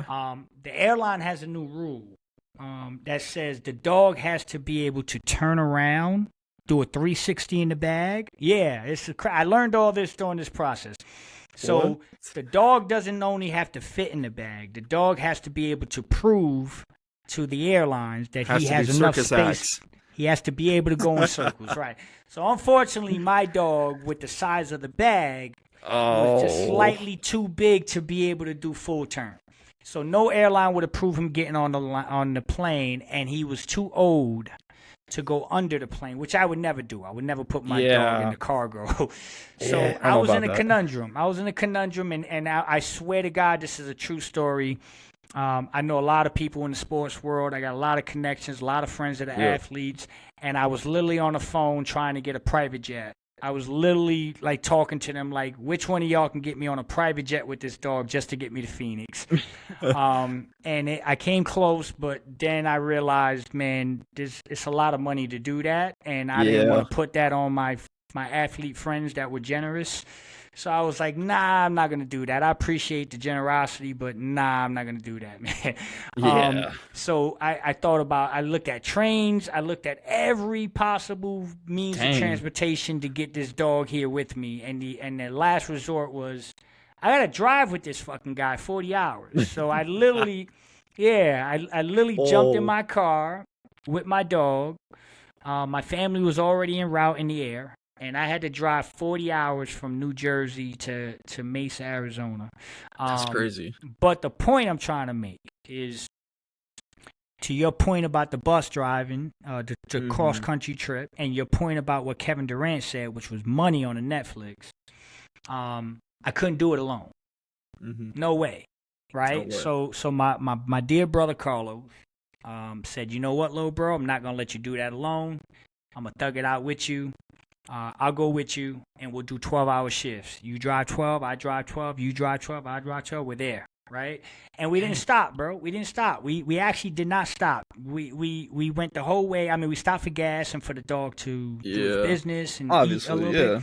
But we didn't stop in any hotel. We didn't do anything. We just thugged it out and got here 40 hours as quick as possible. Yep, and we made it. But I needed that second guy. Right. Yeah. And so the way we were driving this vehicle was not the right way. It was nowhere near the right way. Again, I think the right way is for Devin Booker is to allow Devin Booker to be the focal point and the main driver. And so when you bring in Kevin and Brad and other pieces, it changes the direction of how people organically play. Yeah, who's going to take the shift? Correct. Who's going to take the shift? Whose turn is it to go? And I played, like, I tell you another thing. So I played basketball out east, and I played with NBA players, and I played with historically great players and Hall of Famers, high school level stuff. Before they were even stars, I played with them.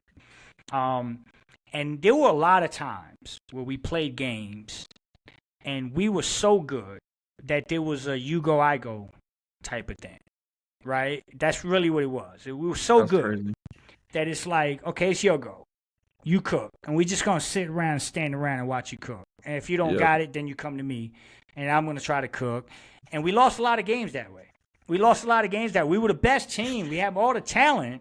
We lost a shit ton of games because it was like, it's hard to get that right. It's hard for you to go, and then I go, and then you go. There's no rhythm. There's no continuity. It's weird. And then, I remember we lost. We played in Newburgh, New York. And no disrespect, I'm going to keep this 100. Go for it. We had a monster squad. I'm talking about, future pros, D1 athletes all over the place. We were by far the best team. And we played a team with 12 John Stocktons. Swear to God.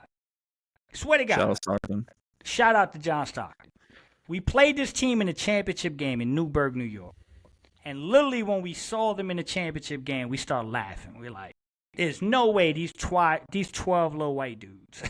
Oh. No, I'm serious. I'm serious. That's what it was. It was. Put a bunch of Congress. I'm not talking. I'm talking like real talk. I'm talking about 12, 5'10" guards, and I'm like, there's no way we're gonna beat these guys by 150. Oh, and they whooped our ass, nephew. You know why? Because them dudes were a team, dog. They were out here calling out double, triple, stagger screens, pin downs, boom, boom, boom. I mean, they were running everything, and we looking at each other like, what are these dudes doing? And they ran us out the gym. We had all the talent, but we were playing you go, I go. And they were playing, no, we're going to set screens. We're going to make 15 passes every possession. We're going to screen y'all to death. We're going to confuse y'all. We're going to wear y'all down. We're going to get you tired. We're going to hit our open shots. We're going to make our layups. We're going to make our free throws and play defense. And they beat the hell out of us. And that was the first time as a basketball player that I was like, okay, this is bigger than just talent. Yeah. Like, this is bigger than just talent. My best friend on that team was William Humphreys. God bless, rest his soul. He just passed away this year. He's my son's godfather. He was a groomsman at my wedding. He played at the University of Cincinnati with Nick Van Exel. He was a massive dude. Do you know who Jamal Mashburn is? I believe so. Yeah. NBA great, NBA superstar, all-star Jamal Mashburn.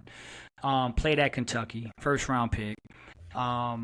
My guy Will went up against him in the New York State Championship in high school, and dropped 44 and 18 on Jamal Mashburn. So that's how good my guy Will was. Will Humphreys played at University of Cincinnati, but again, we had a monster squad, and those 12 John Stocktons beat the hell out of us. So it's about team, man. It's about team. It's about continuity. It's about playing the right way. It's about everybody buying in. And this last iteration of the Suns, we just didn't have that, brother. We had a lot of talent. We had Hall of Fame players, but we weren't a team. We were a collection of players that can do all world things, but they just didn't fit right. And that's nobody's fault. It's nobody's fault. No, 100%. And it sucks really, because I feel like there were some great things that were definitely supposed to happen in that era, and yeah, it is what it is. But coming back to the now, we've kind of been going back and forth between the past and the present now. Yeah. Looking at this team 7 games into the season, honestly, I think the Suns team can be a top 15, top 10 defense in the league. And right now, they are ranked, as I have written down here. I'm not really an analytical guy. I'm more of an eye test person, but me too. They're ranked 21st, and we have 5 guys that are ranked 100 or in the top 150 defensively. So I don't know how they calculate any of that, but we have Mark Williams at 45.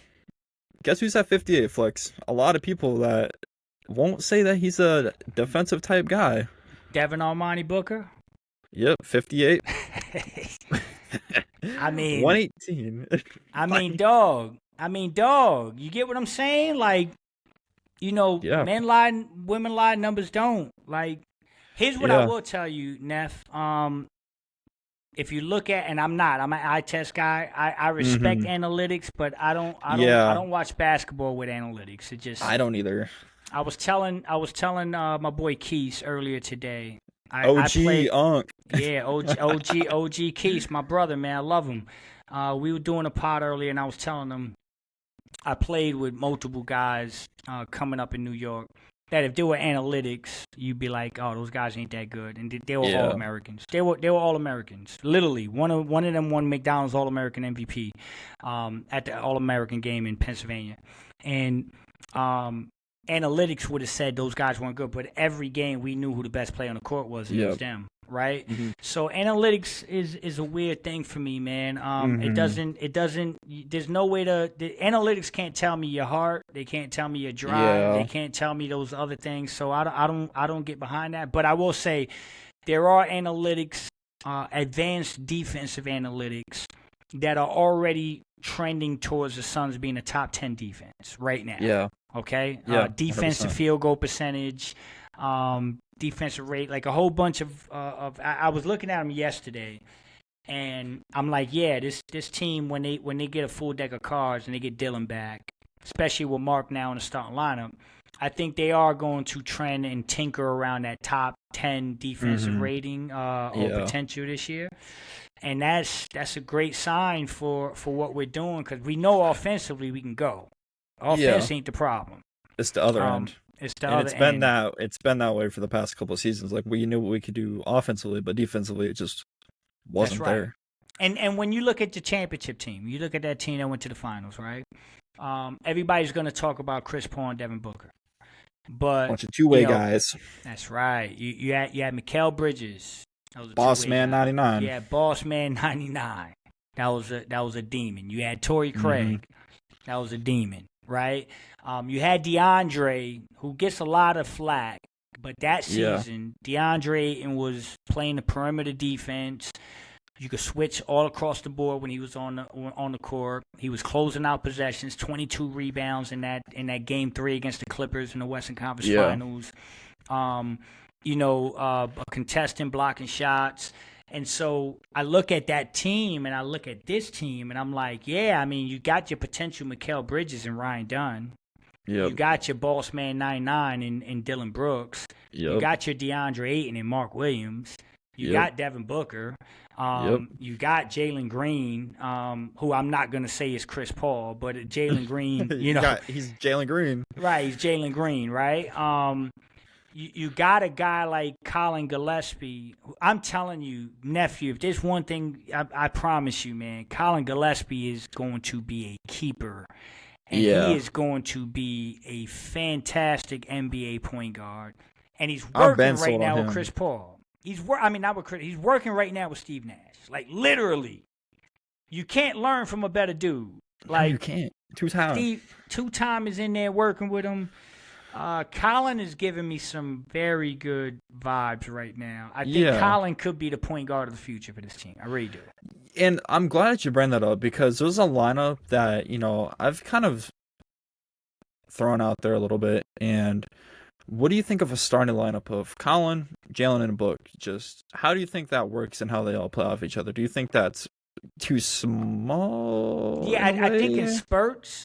I think in spurts you can get away with it. Yeah. I don't think you can start that lineup. Especially because I don't think we have the need to have to start that lineup. Right. Yep. But I think there's absolutely a world where you go small. Like I'll tell you a team that that lineup would work against. I think the team we're gonna play tomorrow. Golden State. If we were playing Golden State and they got Draymond at the 5. Yep. There's a world where I can throw 𝐒𝐿𝐼, Jalen Green, and Devin Booker out there and let's go. Right? Yep. Absolutely. With Oso at the 5, or you could even play Mark Williams at the 5. Yeah. However you want to do already been kind of doing that too. I noticed he did a lineup of Gillespie, Goodwin, and Book as well. So it seems like something that he's definitely comfortable doing. Yeah. And I'm sure there's a lot more combinations he's going to throw out there. But yeah, some that definitely could happen. I mean, I think, listen, again, there's a lot that has to happen still, right? And when I say 𝐒𝐿𝐼 is the future point guard of the Suns, this is me talking about that 3 to 5 year window. Yep. Right? I do think there's a world that as the cookie starts to crumble and you start to get a better understanding of who really belongs where. There's an absolute world where your starting backcourt is 𝐒𝐿𝐼 and Devin Booker. With other pieces around, and obviously if you went to that world, now you're talking about a world where you probably don't have Jalen Green anymore. Yeah. Right? But I don't even want, that's an exercise for down the road. Yep. But that's not a diss on Jalen Green. That's a super compliment on where I think Mr. Gillespie there. Mr. Gillespie is Siding going. whites. That's right. I love him, and I'll send you this. I've been watching Colin for a long time, brother. So I have a fascination. My favorite coach in the world, and I've met him multiple times. Is Jay Wright, okay, Villanova. right? Yep. National champion. Jay Wright is one of the most brilliant basketball guys you'll ever meet, bro. So I'm a big Villanova fan. My nephew, we know. I don't know if you know Randy Foye. Randy Foye, former first-round pick. Names draft. sounds familiar. So Randy Foye played at Villanova. Mm-hmm. For Jay Wright. Randy Foye played at Eastside High School. That's where a lot of my family went. My nephew played with him in high school. Okay. Randy's family. And Randy Foye went to Villanova, took them to the Final Four, and was a lottery pick in the NBA draft. Randy Foye was actually traded for Brandon Roy. Like, that's kind of fun. That's kind of funny wordplay. On draft night. Foye for Roy. Yeah, for Roy, right. So Randy Foye was a fantastic prospect. Just ended up on the wrong teams, and it just didn't work out for him. But he was supposed to be a superstar in the NBA. But I say all that to say I'm very close to the Villanova program. And I'll send you this picture. But like we were sitting courtside watching Colin Seton Hall Villanova a couple years back. So Colin isn't a guy that like I've been following Colin for a while, and I was sitting courtside at his games in college, man. Like, he's a guy that I'm very fond of, and I think I was man. I'm telling you, if you could be a fly on the wall, when I found out we were getting Colin Gillespie and Denver couldn't protect him, and he ended up coming to us. I was like, whoa, man, that's a big mistake. And I will tell you one more thing. I know people in that Denver organization that I don't want to say any names, but I'm telling you, there are people in that Denver organization that told me straight up, like, Flex, we hated that happened. Yeah. Like, that was not something we wanted to happen. The numbers didn't work out, and they couldn't hold on to them. But that Denver team is still kicking themselves in the ass about losing Colin Gillespie, and we were lucky enough to get him. So he's gonna be pretty damn good, man. I don't want to throw names out like Steve Nash, but he gives me young Steve Nash vibes because I remember young Steve Nash. Like, I'm not talking about the MVP. I'm talking about the guy that was young that couldn't play ahead of Kevin Johnson and Jason Kidd. I look at Colin a lot, and his demeanor and his basketball IQ. I'm gonna tell you one last thing. Besides Devin Booker, the smartest basketball player on our team is Colin Gillespie. It's not close. I'm telling you, I believe you. Guy is just smart, man. Yeah. So we got to keep it there. Yeah. It feels like another first round pick. We just got out there. 100%. And I mean, if you were watching Colin in the G League games too with the Suns, like he was killing. Triple double. The guy was destroying. He didn't belong. Him and Ty Washington too. Shout out Ty. We're Shout both killing. Shout out to Ty. Yeah. Shout my boy is Ty's uncle. Oh, for real? Yeah, one of my good friends is Ty. That's crazy. Yeah. Shout out Ty. Shout out to Ty, man. There's another dude. Since we're on the G League topic, we have another killer in the Valley Suns, Mr. Jaden Shackelford. Straight bucket. Killer, man. Straight bucket. You're right. That's another thing that I think people are not paying enough attention to with the alignment and what Matt Ishbia and that program is doing. They're really putting a lot of attention and a lot of money and a lot of resources to that G League team. Yep. And it's already paying dividends. Like, you're already seeing that pipeline start to play out. And so we'll see the young fellas. You'll see Breyer and Fleming down there, and they'll get some burn down there. But something like what they did with Oso. Exactly. They'll get some burn down there. But no, man, it's a lot of fun, man. It's a lot of fun to watch these programs develop in unison together, right? Like I said, the Mercury, the Suns, the Valley Suns, it feels like there's true alignment. So it's pretty damn cool. Yeah, and I wish there was like a live reaction when I found out we were going to G League team, because I was freaking ecstatic. Like, I'm a huge G League connoisseur. I think it's great because there's so many dudes in the G League that are just killing it. But I'm just glad that we have a program where we have our own guys develop, and it's right there in Phoenix. I think they practice I think they have their own facility. I think they might Yeah, practice at the right. Mercury's facility downtown. No, yeah. So they got the Mullet Arena was where they play. That's Arizona That's where they State. play. Yeah. Yeah, it's Arizona State, and then you got the facility right there. Yep. I think off of Lincoln, which is yeah. So those guys are good. And again, like think about it. Like this is another thing that again Matt being a genius at what he does. So we had the Prescott sons, right? Yep. Bro, like that's 2 hours. That's out there, bro. Everything's right there. It's down in Phoenix now. Like right, yeah. Perfect. This is full alignment. Like you can get a guy from here to there in 20 minutes now, and you can pop in and check in on the what's going on with the G League dudes too. It's a lot more hands on. And I was talking with David Stockton. Stockton, Valley Sun dude last year. We did a podcast, but that's John's son, right?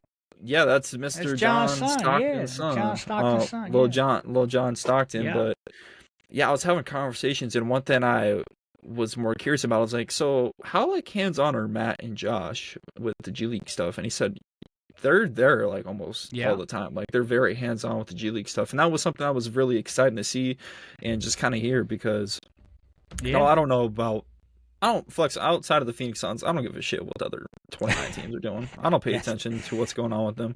That's right. I throw up when I see another team logo, but it's just it's refreshing to see how hands on these dudes in the front office are with this team and just the whole just everything the city, just everything. It's a very exciting and just refreshing thing to see. I don't know. It's just what's cool, man, is again going to a G League game.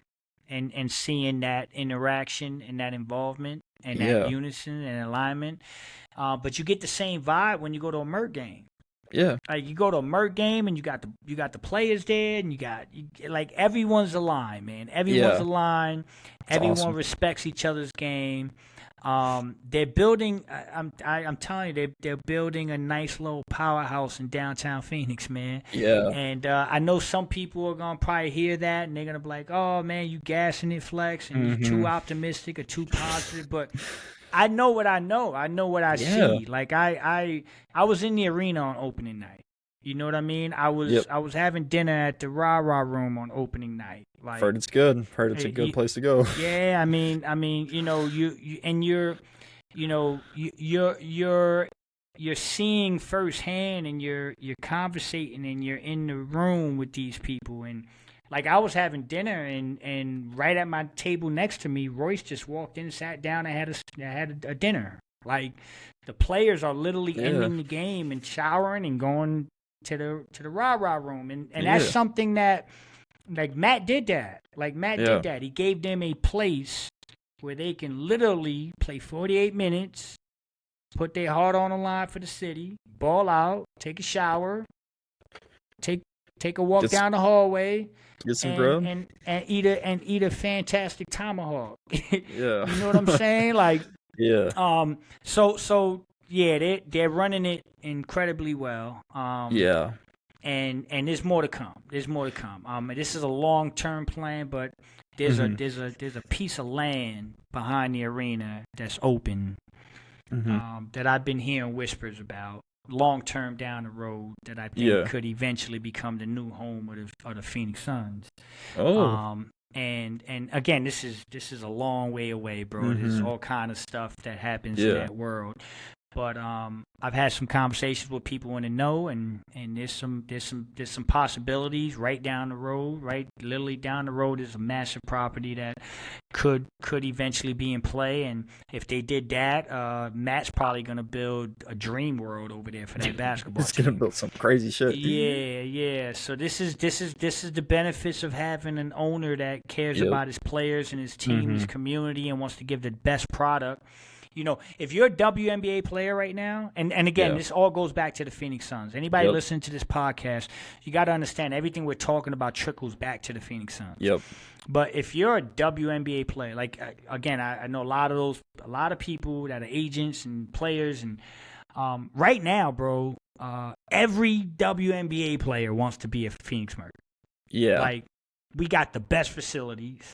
Best of everything. We got the best of everything, right? So these young women who are fantastic and very good at what they do, are sitting down there saying, that's how I want to be treated. The Mercury's practice facility is better than the Suns' practice facility. Yeah, I've seen some pictures and stuff. Yeah, it looks insane. I think there was a video tour. It's insane, bro. It's insane. The Mercury's building is worth $100 million. Yeah. Robert Sarver. Well, yeah, and Robert Sarver, the Suns practice 5G Center is beautiful. Yeah. But I believe the 5G Center costs $48 million. So you have an NBA team with a practice facility that's worth $48 million, and the WNBA team got a $100 million facility. Like, yeah, it's impressive, man. It's impressive. So that's what I'm saying. It's, people could say whatever they want to say about Matt Ishbia and what they're doing, man. I got no problems with Matt Ishbia. I think he's great. I think he's great for the city. I think he's great for the players, for the organization. Puts his money where his mouth is. And the one thing Matt Ishbia is going to do, he's going to pay whatever it takes to help these teams succeed and his players succeed. And so we're seeing that. So a lot to be excited about. And Book's 29, man. Just a friendly reminder. He's 29 years old, guys. 29. Still young dude. He's at the beginning of his prime. Like, the best basketball you play in your life is between 28 and 35. So, 28 and 35 is your prime years, and Devin Booker is at the very beginning of that. So I believe we still have at least another 5 years of prime Book, and the way they're building this team around him. Yeah, man, I wouldn't be shocked if 2-3 years from now we doing a pod together and we're like, yo, man, we about to go to the finals, or we in the conference finals, or right. I want to ask you something. Yeah, go for it. Before we wrap all this, I want to ask you. What? Because I'm curious. I've had people ask me this question, but I'm curious what you think. Go for it. What is a successful season this year? A successful season. Are you talking record-wise or just team success? Everything. Just put it all into one big pot and tell me the end result. Like, what's a successful? What would you deem, that we had a successful year? What would that be? It could be a number of wins. It could be playoff appearance. It could be whatever. Well, I'm gonna categorize this. So wins-wise, I think this is a lock playing team at worst. I don't think this team's missing the playoffs. But I think overall, when you're looking at the pot and you're stirring everything together, I think the things you just got to take away is just the individuals. Looking at guys who are building and, advancing their careers and can help compete on a contender. Help building the bigger picture for that contending team. Like, that's just kind of like what I said earlier in this podcast. Like, I have no expectations. It's just seeing which guys can help contribute to a championship contender. I think that's what the next two seasons are for this franchise, and finding young athletic guys that can help do that. And obviously we know what Book can do. This is going to be the most important part of Devin Booker's career. I think this is going to be the most complete Devin Booker that we see. And obviously the past couple seasons, he's been playing in this lead guard role that for some reason everybody acts like Book just hasn't been doing that. For some reason, like, he's been doing this lead guard role for since 2018. That's right. Like, dude, you guys not watch when Chris Paul was out in the 23 playoffs? Like, that's what Book he's been doing it since his rookie year. I was at his first game that he started in Philadelphia. Yeah, and he played point guard that night. He's been doing it, but Yeah. He's just, this is the most complete Book we've seen playmaking wise, and just Flex just seeing what guys can help build that championship roster. I think that's the success part for me. I don't really care if we for some reason don't make the playoffs. It's not gonna be a detrimental thing to my mental. It's just, all right, let's take what we can from what these guys have done and see if they have grown at the start from the start of the season. Okay, that's fair. I love that answer. I'll tell you how I view this. And I mean, if you don't, you know me well. We've done some pods and we communicate. You're my guy. You're my little nephew, man. Love you to death. OG, man. Yeah. You know that. But I live my life in simplicity. And again, people talk about the positive and positive flex, but that's who I am, bro. I was never supposed to survive the streets of New York and New Jersey. I was supposed to probably be dead by 20. The way I was living in the environment I was in. My brother got shot and killed when I was 13 years old. So I'm very simplistic, and I look at things from a simplicity thing, because like when I was growing up, Neff, a successful day for me was just like, okay, I didn't die today, and I got something to eat. Like I'm not exaggerating. Like people may hear this and be like, 100% believe you. That's hyperbole. No, like a successful day for me was I made it home alive. Everybody's accounted for. And I ate something. Okay, let's try to do it again tomorrow. Let's just keep going, right? Yeah. So because of that, I've lived my life very simplistic. I'm not a materialistic dude. I don't care about flashy houses or cars or clothes or nothing like that. I'm a man of God, and I know I'm spiraling off a little bit, but I'm trying to make some sense out of this. So when I think about like the Suns, and I think about what was successful, right? I try to simplify it to the best of my ability. And when I say, we hear this all the time in the basketball world. We hear playing team, first round, second round, third round, finals. Yep. That's what we hear.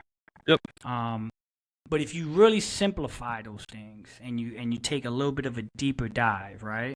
Mm-hmm. If you make it to the playoffs, theoretically, and not theoretically, fact, you're 4 wins away from the second round. Yep. Correct? Yep. Very, very simple, not hard to understand. If you make the playoffs, you are 4 wins from the second round. This is where I take it to a different level, a different way of looking at it. Yep. Whenever I see a team that's in the second round, what's the first thing I think about? 4 wins away from the next round. You're 4 wins away from the conference finals. Okay? Yep. Different way of thinking about it. That's a good way to put it.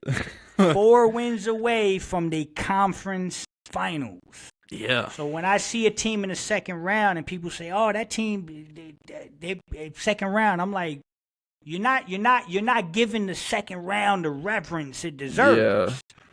You're 4 wins away from being in the finals of your conference, dude. Yeah. So when I think about it from that perspective, a successful, absolute dream season is if the Suns make it to the playoffs. Just make it.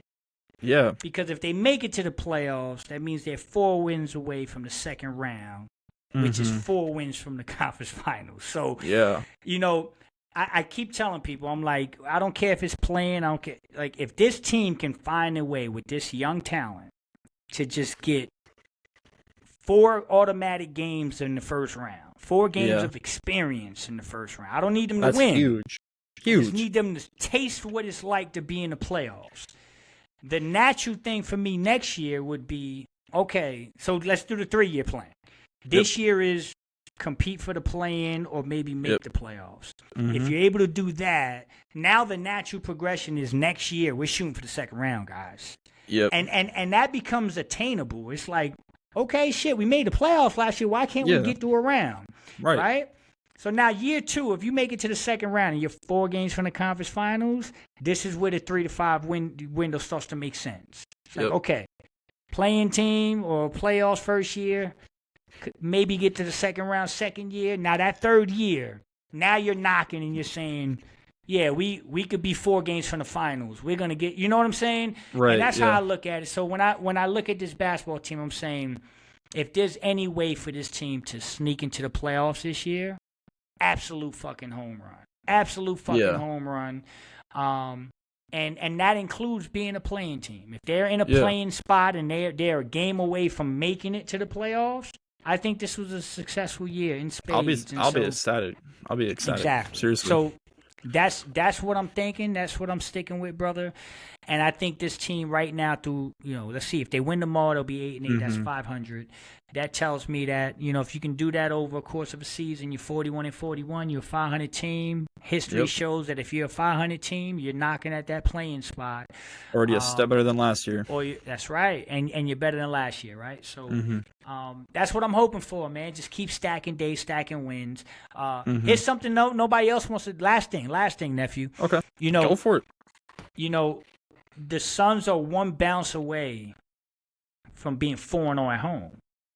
That is true, yeah. Okay? That's a good way to put it. I was just talking about that in my last video, too, actually. You know what I'm saying? They're one bounce away from being 4-0 at home. Incredible. Based on the fact they haven't had a full deck of cards and they're this young. Right. So they're defending their home court, and they're one bounce away from being undefeated. And they're also in a situation where people don't want to admit it or not, but they're going into a game tomorrow where if they win, they're on a 3-game winning streak. Yeah.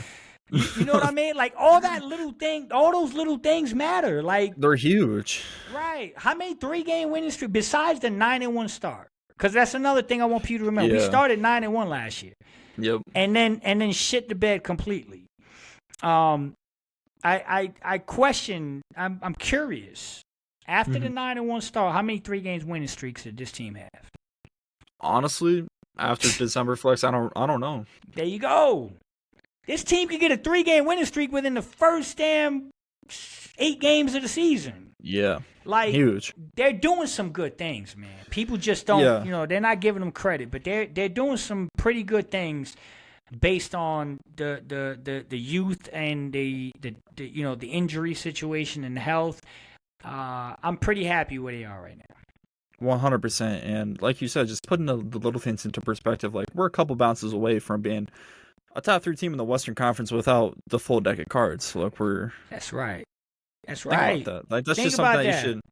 That's the one thing. If I want anything from like anybody watching this or listening, that's the one thing I want you guys to take away from this podcast. That's the one thing I want that to be implemented into your brain. We are a couple bounces away from being a top 3 team in the West without the full deck. I mean, shit, man. That's if it walks like a duck and it quacks like a duck, don't call it a dog.